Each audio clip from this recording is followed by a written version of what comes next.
Hi, I'm Sharon Zavala, a Grant Assistance Navigator at Hispanic Access Foundation.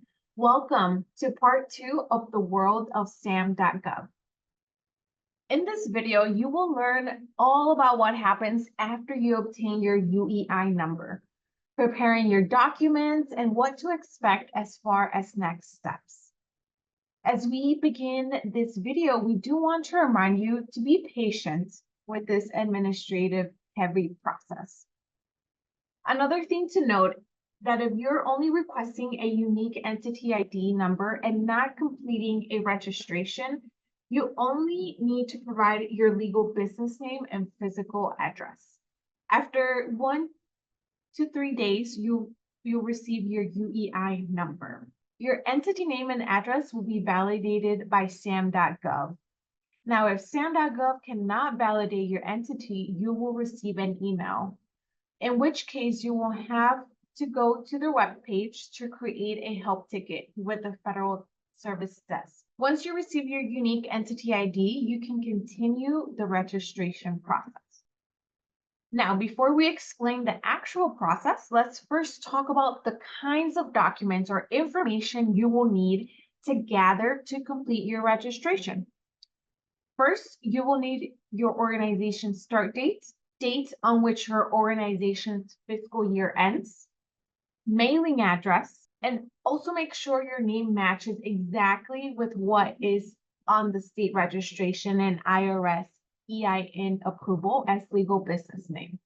Finally, you'll need the routing number and account number. So now let's get the process started.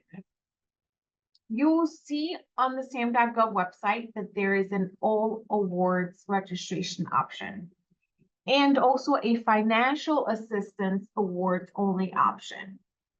We are going to focus today's tutorial on the financial assistance option, as it is a bit less cumbersome and really gets you what you need to apply for federal funding. Now, if in the future your organization wants to seek and go after government contract bids, then that is where you need to go to add the all awards information to sort of expand your registration. With that being said, let's first go to www.securelogin.gov in your browser and log in using your login.gov account. The SAM system will then walk you through a whole series of steps to enter what is referred to as core data. This covers a number of different topics that we'll cover here. So we'll just go ahead and click continue to start filling out this basic information. For your core data for your organization, you're going to start by entering your address. It's very important to make sure the way you enter in SAM.Gov is the same as what you've entered when creating a UEI number. Make sure it also matches exactly what's on your state and IRS documentation. So it's a good idea to have, all these documents next to you to make sure everything matches. You will need to fill out every field that has an asterisk. Everything that has an asterisk is required. You do not need to fill out the fields that do not have an asterisk unless you really want to.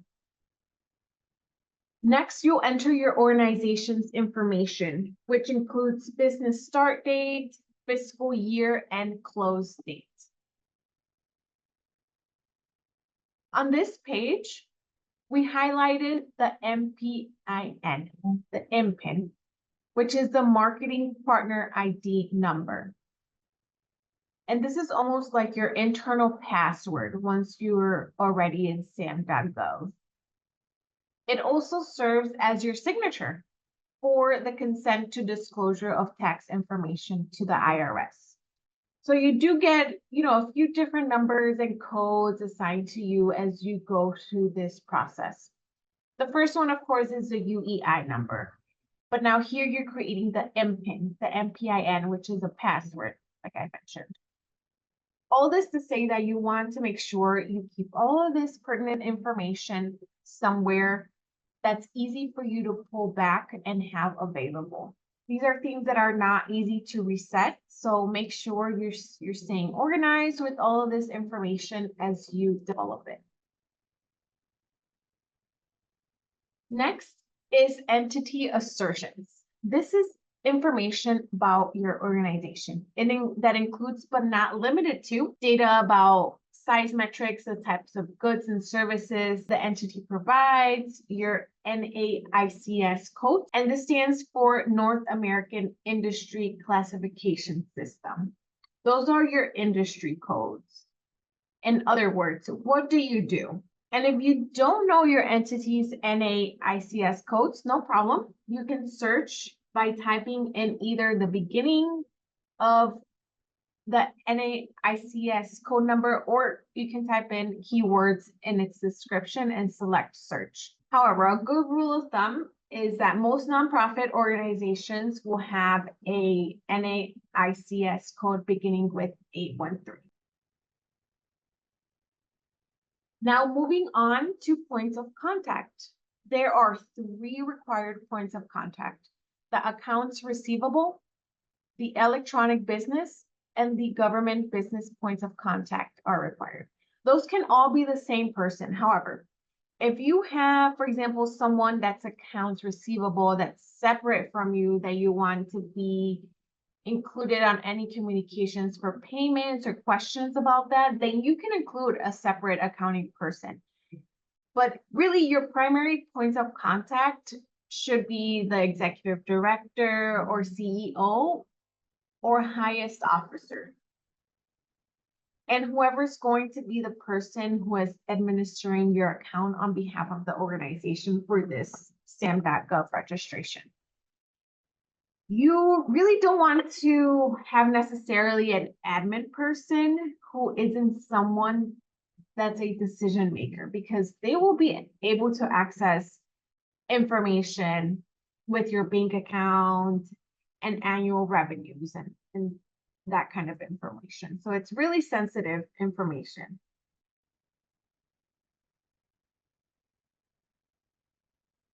So now everything you've reviewed everything that's been entered, you finally made it to the end of the process, and you are going to hit submit. And that's where you get almost like a confirmation page, and it will tell you what happens next. And it has this list of 6 items. It also gives you the option to go back to your workspace, but this information you'll get as an email as well.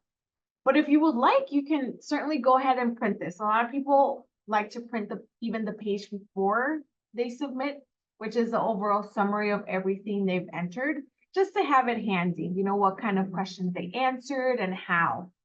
Because you don't really think about this stuff every day. So it can be good to have that printed out, or even as a PDF just saved on your computer as well to refer back to, just in case, for some reason it got kicked out or something, it didn't flow through properly with your submission. So it tells you also at the end that there will be an IRS tax ID match, and that it'll also check other public records to make sure everything lines up. And once you submit your new registration, it will go through a whole approval process. And it's very important to note to please give yourself plenty of time right before your grant application submission deadline.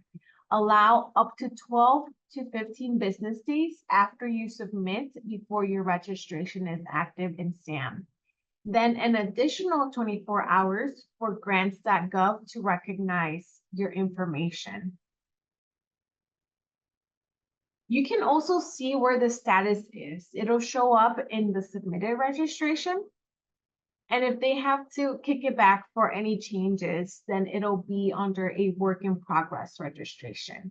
But here you can see sort of some examples of those bubbles and their status depending on where it is. As far as next steps, the first one is that your registration will go through the IRS validation process. And this typically takes approximately 2 days, for which you will receive an email indicating that you passed validation. Or you can also receive an email stating that there is an issue. But the next step after this is a cage review and verification. This can take 2 weeks, but sometimes less. In either case, you will receive an email if there are any issues or additional questions that have to be answered.